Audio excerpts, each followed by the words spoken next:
យគង់និមិត្តជីវិតណាសងព្រេងជាត្រីមានទោសហើយកំណានឆ្លងកាត់ត្រីធំស្នារកនៃកំហំសូហូក្នុងចាទីទៅយ៉ាងមានយើងដល់ចតលើជុំចិត្តអូនភ័យដួលលែង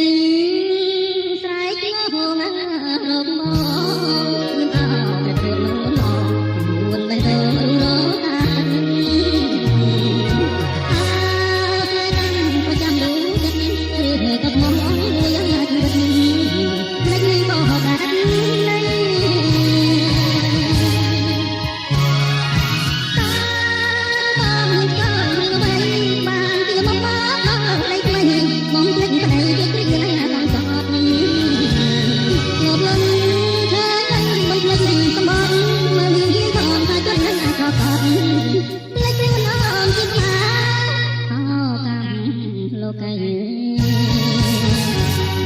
រូបាំងទុកខាង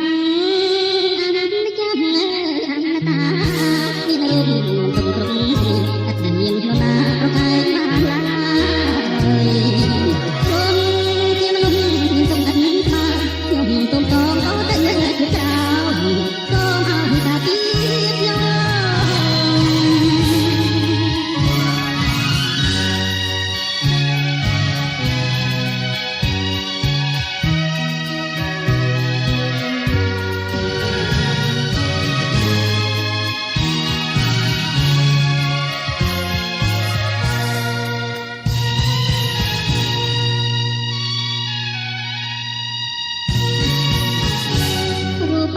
ទុកខាង